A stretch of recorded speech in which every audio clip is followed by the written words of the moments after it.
स्वाद भरे नमस्कार के साथ स्वागत करती हूँ वाह मीनू वाह किचन में। आज मैं स्टोर करने वाली हूँ सरसों का साग, वो भी पूरे साल भर के लिए। इसके लिए आपको साग की जितनी क्वांटिटी स्टोर करनी है उतनी आप ले लीजिए। यहाँ साउथ में साग आता बाद में है और बिकता पहले है, इसलिए हमें बहुत मुश्किल से मिलता है। मुझे बहुत थोड़ा सा साग मिला था, इसलिए मैं थोड़ा सा साग ही स्टोर कर रही हूँ।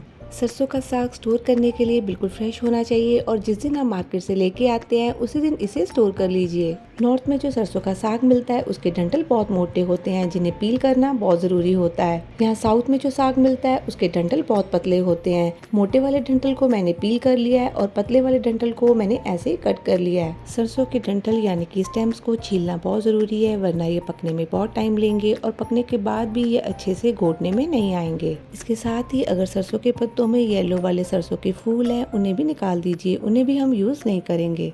सरसों के साग को साफ करने का इजी एंड बेस्ट मेथड यही है कि आप जैसे जैसे इन्हें साफ करते जाते हैं इनका एक बंच यानी कि एक गुच्छा बनाते जाइए और इन्हें कट करते जाइए। पॉइंट टू बी नोटेड, सरसों का साग बनाने और स्टोर करने के लिए पेशेंस की बहुत जरूरत है। सरसों के साग में मिट्टी बहुत ज्यादा होती है। कट करने के बाद इसे कम से कम 3 से 4 बार साफ पानी से धोएंगे।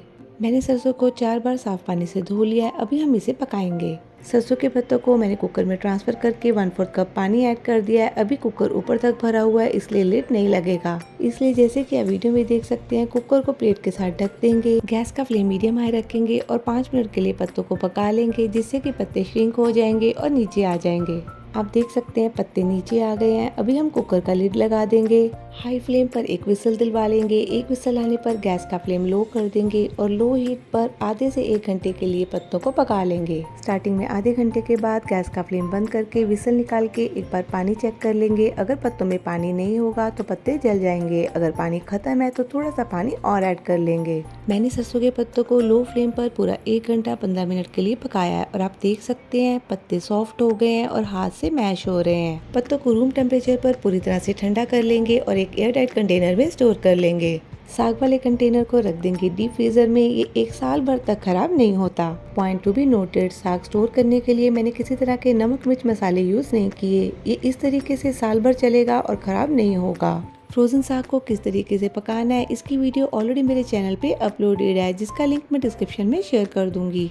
इसी तरीके से मैं फिर से साग लेके आई थी, जिसे मैंने नॉर्मल प्लास्टिक के कवर में स्टोर किया है। एक ही बार में खूब सारा साग लाके स्टोर करना बहुत ज़्यादा टाइम कंज्यूमिंग और मेहनत वाला काम हो जाता है। इस तरीके से थोड़ा थोड़ा साग लाके थोड़ी सी मेहनत करके साग को स्टोर कर लीजिए और साल भर इसे एंजॉय कीजिए। और मेरे चैनल को सब्सक्राइब करना मत भूलिएगा। Thank you so much.